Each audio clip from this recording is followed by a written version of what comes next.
വിശ്വാസ വെളിച്ചത്തിൻ്റെ പുതിയ എപ്പിസോഡിലേക്ക് ഗുഡ്നസ് ടി വിയുടെ എല്ലാ മാന്യപ്രേക്ഷകരെയും ഏറെ സന്തോഷപൂർവ്വം സ്വാഗതം ചെയ്യുന്നു. കത്തോലിക്ക വിശ്വാസ സത്യങ്ങളെ സാർവത്രിക മതബോധന ഗ്രന്ഥത്തിൻ്റെ അടിസ്ഥാനത്തിൽ പ്രേക്ഷകർക്കായി ലളിതമായി വിശദീകരിച്ചു കൊടുക്കുന്ന ഒരു പ്രോഗ്രാമാണിത്. കേരള കത്തോലിക്ക സഭയിലെ പ്രമുഖ ദൈവശാസ്ത്രജ്ഞനും ആലുവ സെൻറ്റ് ജോസഫ് പൊന്തിഫിക്കൽ സെമിനാരിയിലെ പ്രൊഫസറുമായ ഡോക്ടർ വിൻസെൻ്റ് കുണ്ടൂളച്ചനാണ് നമുക്ക് വേണ്ടി ഇത് വിശദീകരിക്കുന്നത്. അച്ഛനെ ഈ പ്രോഗ്രാമിലേക്ക് ഹൃദ്യമായി സ്വാഗതം ചെയ്യുന്നു. നമ്മൾ കഴിഞ്ഞ എപ്പിസോഡിലെ പഴയ നിയമത്തിലെ സങ്കീർത്തനങ്ങളാണ് വിശദമായിട്ട് പറഞ്ഞത്. ആ സങ്കീർത്തനങ്ങൾ നമ്മുടെ ആരാധനാക്രമത്തിലും ഇപ്പോഴും തുടരുന്നു. യേശുവും കോട്ടി തരുന്നു. യേശു പ്രാർത്ഥിച്ചിരുന്ന സങ്കീർത്തനങ്ങൾ പിന്നീട് അപ്പോസ്തലന്മാരും സഭയും എല്ലാം അത് പിന്തുടരുന്നു. ഇന്ന് നമുക്ക് യേശുവിൻ്റെ കർത്തൃ പ്രാർത്ഥനയെക്കുറിച്ചാണ് പ്രേക്ഷകരോട് വിശദീകരിക്കാനുള്ളത്.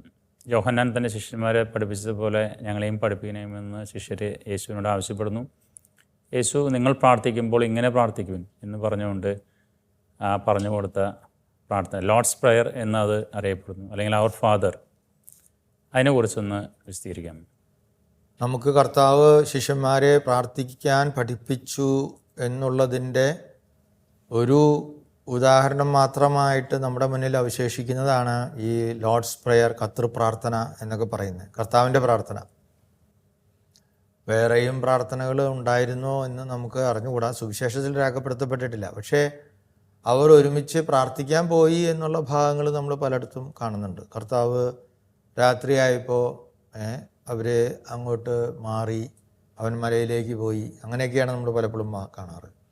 ശിഷ്യന്മാർ വേറൊരു സ്ഥലത്ത്, ചില അവസരങ്ങളിൽ വേറെ രണ്ടുപേരെ കൂട്ടിക്കൊണ്ടുപോയ കാര്യങ്ങളൊക്കെ നമ്മൾ കാണുന്നുണ്ട്. ഒരു പ്രാർത്ഥനയുടെ ഒരു അന്തരീക്ഷം അവരുടെ ജീവിതത്തിൽ ഉണ്ടായിരുന്നു. അതിരാവിലെ എഴുന്നേറ്റ് അവൻ പ്രാർത്ഥിക്കാൻ പോയി എന്നുണ്ട്. അപ്പോൾ പക്ഷെ അതുകൊണ്ടായിരിക്കാം ഒരുപക്ഷെ ഇങ്ങനെയൊക്കെ ഉണ്ട്. പക്ഷെ അവർക്ക്, ശിഷ്യന്മാർക്ക് എന്താണ് പ്രാർത്ഥിക്കേണ്ടത്? ഞങ്ങളും പഴയ യഹൂദ ആൾക്കാരെ പോലെ തന്നെ പ്രാർത്ഥിച്ചാൽ മതിയോ? അവരും യഹൂദർ തന്നെയാണ് ആയിരുന്നു. പക്ഷേ അപ്പോൾ ആ പ്രാർത്ഥനകൾ തന്നെ ചെയ്യുകയാണോ ചെയ്യേണ്ടത്? അതോ ഈ പുതിയ ഒരു സുവിശേഷത്തിൻ്റെ ദൈവരാജ്യത്തിൻ്റെ ഒരു വെളിച്ചത്തിൽ അവർക്ക് കുറേശ്ശെ ഒരു സ്വന്തമായിട്ടുള്ള ഒരു രീതി കർത്താവ് പറഞ്ഞു തരുന്നുണ്ടോ എന്നൊക്കെ ഉള്ളതുകൊണ്ടായിരിക്കും അവർ ചോദിച്ചത്. അതിനൊരു റെഫറൻസ് പറയുന്നുണ്ട്, യോഹന്നാൻ തൻ്റെ ശിഷ്യരെ പഠിപ്പിച്ചതുപോലെ.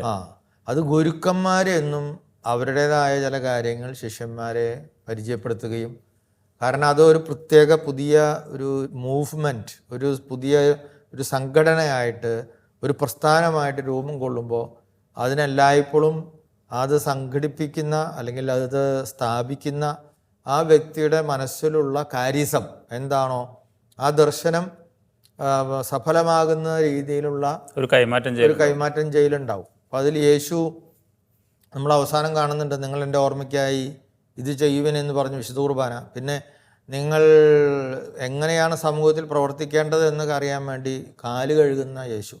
അങ്ങനെയൊക്കെയുള്ള കാര്യങ്ങളാണ് യേശു കൊടുത്തത്. അപ്പോൾ അതുകൊണ്ട് അങ്ങനെ ഇത് മാത്രമായിരിക്കില്ല, വേറെ പല കാര്യങ്ങളും യേശുവിൻ്റെ അനുദിന ജീവിതത്തിൽ അവർ 3 വർഷത്തിനിടയിൽ അനുഭവിച്ചറിഞ്ഞിട്ടുണ്ട്. അപ്പോൾ അങ്ങനെ തോന്നിയപ്പോൾ അവർക്ക് തോന്നി പ്രാർത്ഥിക്കാൻ എങ്ങനെ പഠിക്കണം. യേശു പ്രാർത്ഥിക്കുന്നുണ്ട്, നമ്മൾ പ്രാർത്ഥിക്കുന്നത് ശരിയാണോ?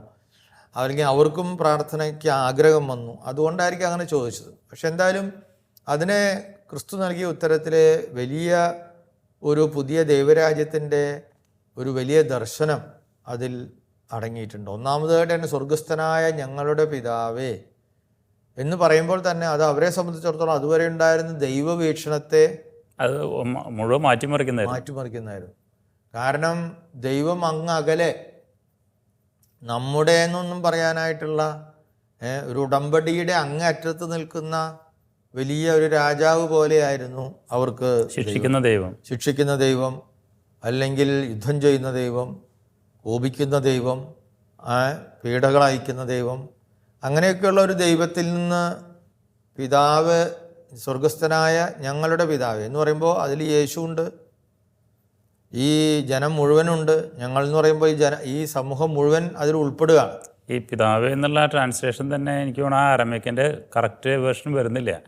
അബ എന്ന് പറഞ്ഞിട്ടുള്ളത് നമ്മുടെ അപ്പച്ചൻ എന്നൊക്കെ പറഞ്ഞ പോലെ വളരെ പറ്റേണലായിട്ട്, എന്നാൽ ഫാദർലി ആയിട്ട് ഒരു പിതൃസഹജമായ സ്നേഹം ആ മകനെ ഉള്ള അതാണ് ശരിക്കൊരു നിഷ്കളങ്കനായ ഒരു കുഞ്ഞ് ആ കുഞ്ഞിൻ്റെ അപ്പച്ചനിലേക്ക് തിരിഞ്ഞ് അപ്പാ, വളരെ നിയറസ്റ്റ് ആയിട്ട്, വളരെ അടുത്ത ക്ലോസ് ആയിട്ടുള്ള ശിശുസഹജമായ മനസ്സോടുകൂടെയുള്ള ഒരു അഭ്യർത്ഥന രീതി പോലെയാണ് ഞങ്ങളുടെ സ്വർഗസ്ഥനായ ഞങ്ങളുടെ പിതാവേ. അപ്പം ഞങ്ങളുടെ എന്ന് പറയാം എൻ്റെ തന്നെയാണ്. അതായത് യേശുവിന് പിതാവിനോടുള്ള അടുപ്പത്തെ ആ കൃത്യം വാക്കിൽ പറയുന്നുണ്ട്, ഞങ്ങളുടെ എന്ന് പറയുന്നതിൽ. ഞാനത് പറഞ്ഞപ്പോൾ ഓർക്കുവാണ്, നമ്മുടെ കുട്ടിക്കാനത്തേക്ക് എത്തുന്നതിന് മുമ്പ് മുറിഞ്ഞുപുഴ എന്ന് പറയുന്ന ഒരു വില്ലേജ് ഉണ്ട്. ഒരു 4 കിലോമീറ്റർ മുമ്പാണ് കുട്ടിക്കാനം എത്തുന്നതിന് മുമ്പ്, കോട്ടയം കുമ്മളി റോട്ടിൽ. അപ്പോൾ അവിടെ എത്തുന്ന ആ മുറിഞ്ഞുപുഴ എത്തണതിൻ്റെ അവിടുന്ന് ഉള്ളിലേക്ക് സൈഡ് മാറി പോകണം. നല്ലതണ്ണി എന്നൊക്കെ പറയണം. അവിടെ ആശ്രമങ്ങളുണ്ട്. അവിടെയാണ് പാലായിൽ നിന്ന് ഓക്സിലറി ആയിരുന്ന മുരിക്കൻ പിതാവ് പോയിട്ട് ഇപ്പോൾ താമസിക്കുന്നത്. അതിൻ്റെ അടുത്ത് കൂടപ്പുഴയച്ചൻ്റെ പണ്ടത്തെ മുതലുള്ള ആശ്രമമുണ്ട്. അതിൻ്റെ അവിടെ നിന്നൊരു 1.5 കിലോമീറ്റർ ഉള്ളിലേക്ക് കാട്ടിലേക്ക് മാറിയിട്ട് ഏതാനും ചെറുപ്പക്കാരെ അവിടെ താമസിക്കുന്നുണ്ട്. അവർക്ക് ഒരു ഹട്ട് പോലെ ഒരു സാധനം കല്ലിൻ്റെ ഉള്ളിൽ നാച്ചുറലായിട്ട് സൃഷ്ടിച്ച ഒരു ഹട്ടേ ഉള്ളൂ. ഇങ്ങനെ തല കുമ്പിട്ടിട്ട് വേണം അതിൻ്റെ ഉള്ളിലേക്ക് കയറി ഇട്ട് വേണം അതിൽ നേരെ ഇങ്ങനെ കഷ്ടിച്ച് നിൽക്കാവുന്ന ഒരു രീതിയാണ്. പിന്നെ കിടക്കാനുള്ള സൗകര്യം അത്രയൊക്കെ ഉള്ളൂ. ഒരു ചെറിയ ഗുഹ പോലെ. അപ്പോൾ അവിടെ ചെന്ന് കഴിഞ്ഞ് ഞാൻ 2 പ്രാവശ്യം അവിടെ പോയിട്ടുണ്ട്. അപ്പോൾ സണ്ണി ജോർജ് എന്നൊക്കെ പറയുന്ന പല ആൾക്കാരുമാണ്.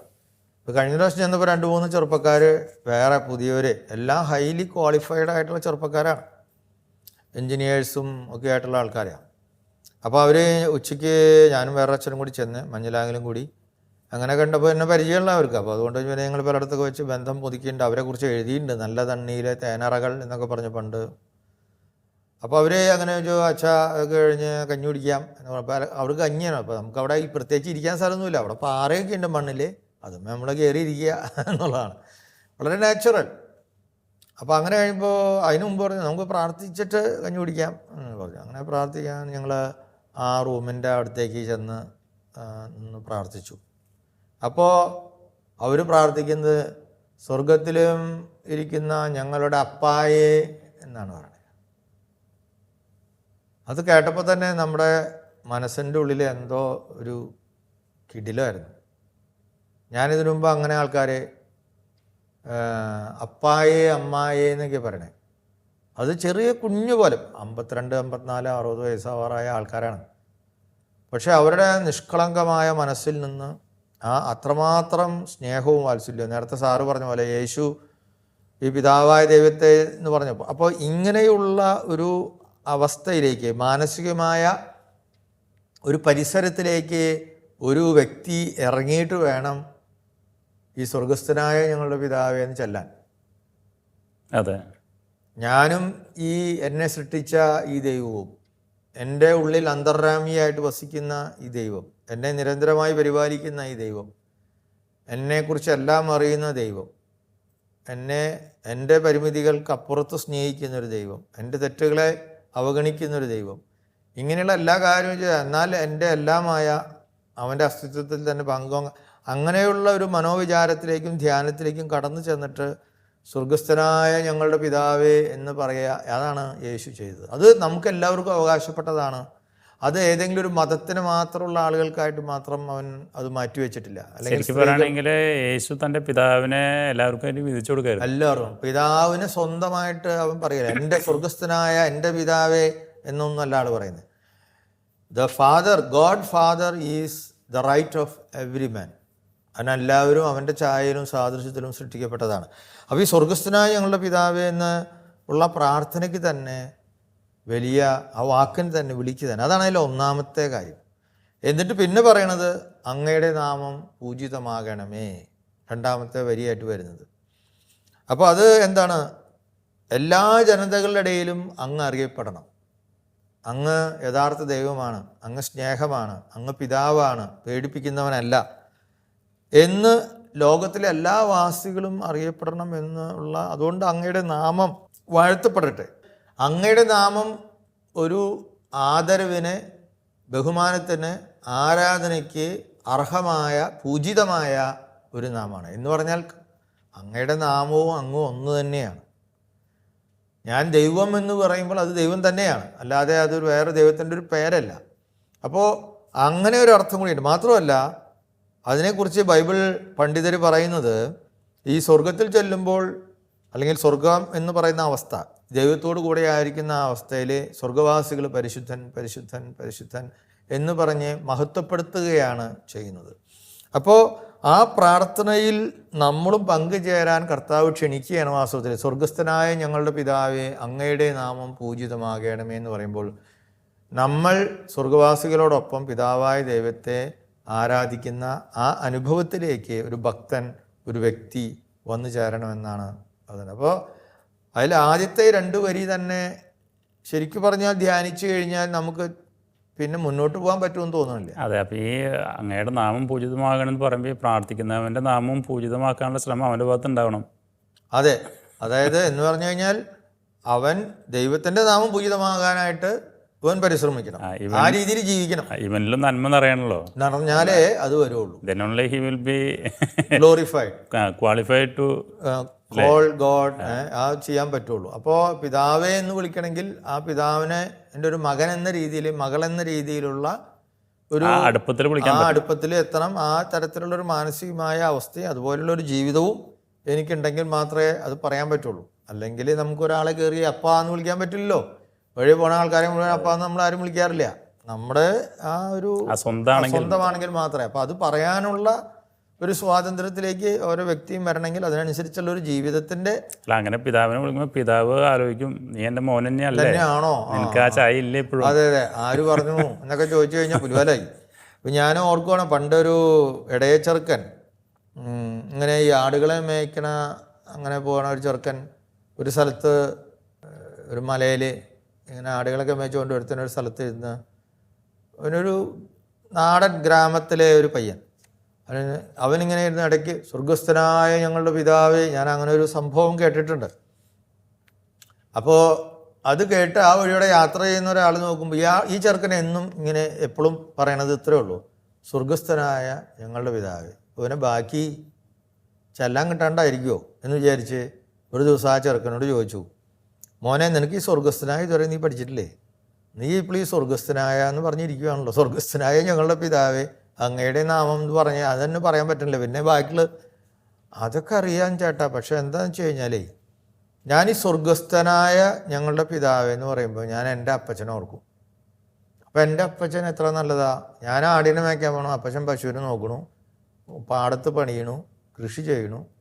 അപ്പോൾ ആ അപ്പച്ചൻ എനിക്ക് വേണ്ടതെല്ലാം തരുന്നു, ഡ്രസ്സ് മേടിച്ച് തരുന്നു, ഫീസ് തരുന്നു. ഇതെല്ലാം ആലോചിച്ച് വരുമ്പോൾ ഞാൻ ആലോചിക്കും, ഈ സ്വർഗത്തിലുള്ള അപ്പച്ചൻ എന്താവും. ആ സമയം എടുത്തിട്ട് വരുമ്പോൾ പിന്നെ അവനെ ആദ്യം മുതൽ തുടങ്ങേണ്ടി വരുവാണ്.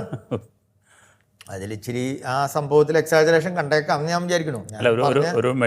മെഡിറ്റേഷന്റെ ഒരു ലെവല് കാണിക്കാൻ വേണ്ടി പറയുന്നത്. അപ്പോൾ അതുപോലെ വേണം നമ്മളിത് ചെല്ലാൻ. അതുപോലെ അടുത്തതായിട്ട് വരുന്നത് അങ്ങയുടെ രാജ്യം വരണമേ എന്നാണ്. അത് വളരെ അർത്ഥവത്തായ, കാരണം ക്രിസ്തുവായിരുന്നു ദൈവരാജ്യം. ദൈവരാജ്യം ഇതാ വന്നു കഴിഞ്ഞു, ദൈവരാജ്യം സമീപിച്ചു കഴിഞ്ഞു എന്നാണ് അവിടെ നമ്മൾ പ്രസംഗിക്കുന്നത്, യോഹന്നാൻ തന്നെ. കാരണം എന്താ, യേശു ഇവിടെ എത്തിക്കഴിഞ്ഞു. ഞാൻ പറയുന്ന ദൈവരാജ്യമാണ് ഈ യേശു.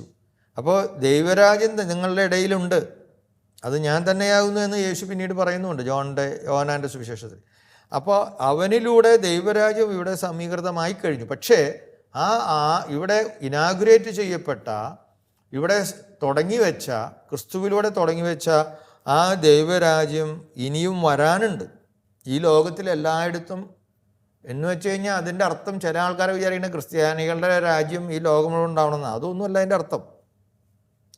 ദൈവം ഭരിക്കുന്ന ഒരു ജീവിത വ്യവസ്ഥിതി, ദൈവത്തിൻ്റെ ഇംഗിതമനുസരിച്ച് മനുഷ്യൻ ജീവിക്കുന്ന ഒരു ലോകോത്തരമായ സൗഹാർദ്ദര്യത്തിൻ്റെ ഒരു ലോകം ഈ ലോകം മുഴുവൻ ഉണ്ടാകട്ടെ എന്നാണ് ക്രിസ്ത്യാനി പ്രാർത്ഥിക്കുന്നത്. അല്ലാതെ നമ്മുടെ പള്ളി എല്ലായിടത്തും കൊണ്ടുപോയി വെക്കണം, മഠം എല്ലാ പള്ളിയിലും വെക്കണം എന്നൊന്നും അല്ല അതിൻ്റെ അർത്ഥം. എല്ലാവരും ക്രിസ്ത്യാനിയാക്കണം, അങ്ങനെയൊന്നും അല്ല അതിൻ്റെ അർത്ഥം. അത് ദൈവത്തിൻ്റെ രാജ്യത്തിനനുസരിച്ച രീതിയിൽ മനുഷ്യൻ സ്നേഹത്തിലും കരുണയിലും സമാധാനത്തിലും ക്ഷമയിലും വിട്ടുവീഴ്ചയിലും സഹകരണത്തിലും ഒക്കെ മനുഷ്യൻ സമൃദ്ധിയിലെ സന്തോഷവാന്മാരായി ജീവിക്കാൻ അവിടെ തുടർന്നും ലഭ്യമാകണമെങ്കിൽ എന്തുണ്ടാകണം? ദൈവരാജ്യത്തിൻ്റെ അടയാളങ്ങൾ നടപ്പിലാകണം. അപ്പോഴാ ദൈവരാജ്യമാവുള്ളൂ. അന്ന് ദൈവരാജ്യത്തിൻ്റെ അടയാളമായിട്ട് യോഹന്നാൻ്റെ അവിടെ നിന്ന് തന്നെ ശിഷ്യന്മാരെ വിടുന്നുണ്ടല്ലോ. നേരത്തെ സാറ് യോഹന്നാൻ്റെ ശിഷ്യന്മാരെ പറഞ്ഞ കാര്യം പറഞ്ഞു.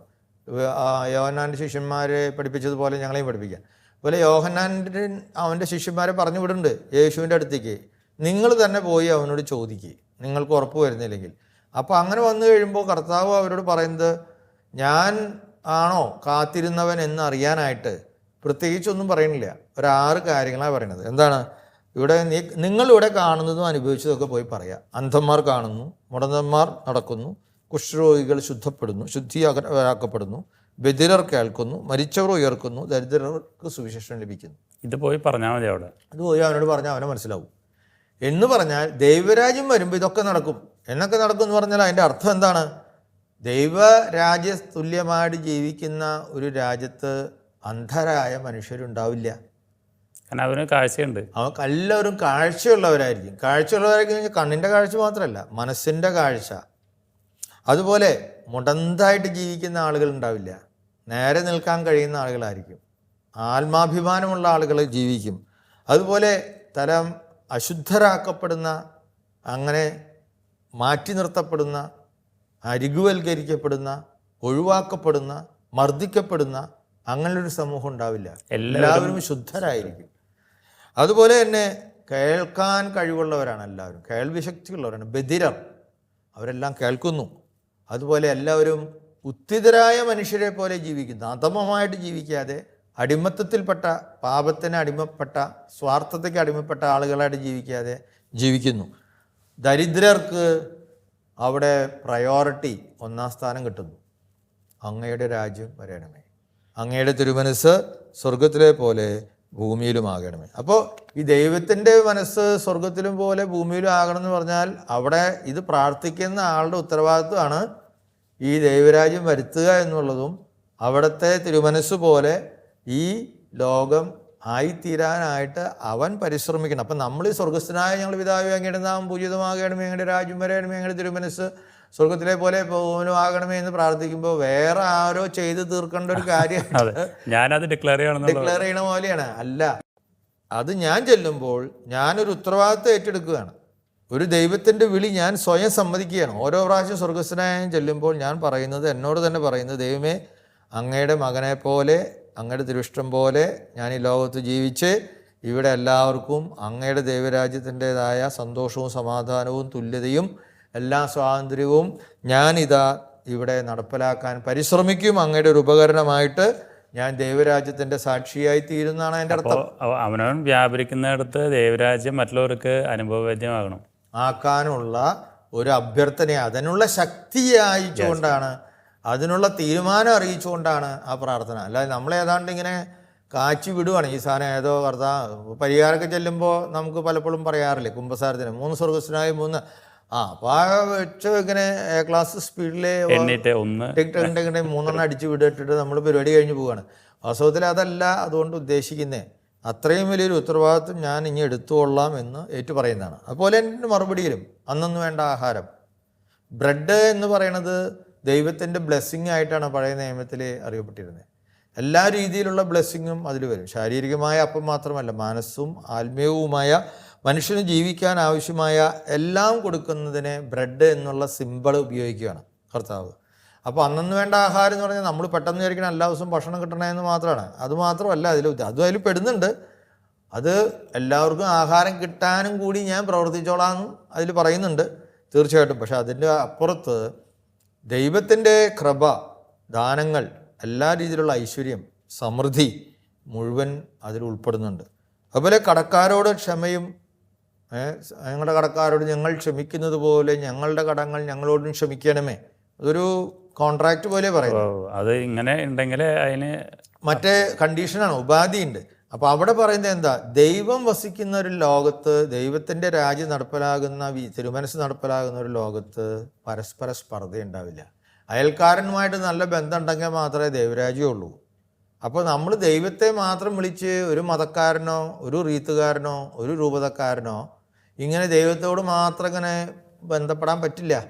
അവൻ അയൽക്കാരനായിട്ട് അവൻ്റെ കുറവുകൾ ക്ഷമിക്കാനും പരിഹരിക്കാനും, എന്നോട് കാണിച്ചതുപോലെ ഞാൻ അവനോട് ഉപദ്രവം ചെയ്യാതിരിക്കാനും അനുരഞ്ജനത്തിലായാൽ മാത്രമേ ഈ ദൈവരാജ്യത്തിൻ്റെ രാജ്യം ഇവിടെ ഉണ്ടാവുള്ളൂ. കാരണം ദൈവം തന്നെ നമ്മോട് ക്ഷണിച്ചിട്ടാണ് ഈ സംസാരിക്കാൻ പറഞ്ഞത്. അതന്നെ. അപ്പോൾ നമ്മൾ ഞങ്ങളോട് ക്ഷമിക്കുന്നത് പോലെ എന്ന് കൂടി ദൈവം ഞങ്ങളോട് ക്ഷമിച്ചിട്ടുണ്ടല്ലോ, അതുപോലെ ഞങ്ങൾക്ക് ഇവരോട് ക്ഷമിക്കാൻ പറ്റണമേ എന്ന എത്ര മനോഹരമായ പ്രാർത്ഥനയാണ് വാസ്തവത്തിൽ.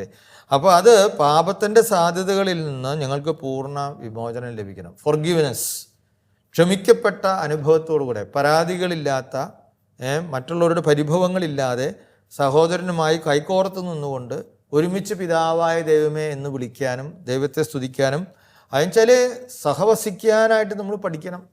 ഇത് പ്രാർത്ഥിക്കുമ്പോൾ നമ്മൾ പ്രാർത്ഥിക്കേണ്ടത് എന്നിൽ നിന്നും വ്യത്യസ്തരായ വിശ്വാസങ്ങളും ആചാരങ്ങളും അനുഷ്ഠാനങ്ങളും ലിംഗവും സമ്പത്തും ജോലിയും ഒക്കെയുള്ള ആളുകളോടൊപ്പം ഞാൻ ഒരുമിച്ച് സഹവസിച്ച് സഹോദരി സഹോദരന്മാരെ പോലെ ദൈവത്തിൻ്റെ മക്കളായിട്ട് ജീവിക്കാൻ എനിക്ക് സാധിക്കണമെന്നാണ് വാസ്തവത്തിൽ ഈ ഞങ്ങളോട് കടങ്ങൾ ക്ഷമിക്കുന്നത് പോലെ ഞങ്ങളുടെ കടങ്ങൾ ഞങ്ങളോട് ക്ഷമിക്കണേ എന്ന് പറയാനായിട്ട് അവനെ പ്രേരിപ്പിക്കുന്നത്. അപ്പോൾ സഹോദരനുമായിട്ടുള്ള രമ്യതയ്ക്ക് വേണ്ടി ഞാൻ പ്രവർത്തിച്ചു കൊള്ളാം, എല്ലാ വൈവിധ്യങ്ങളുടെ ഇടയിലും ഞാൻ അങ്ങയെ വാഴ്ത്തിക്കൊണ്ട് ജീവിച്ചു കൊള്ളാം എന്ന് പറയുകയാണ്.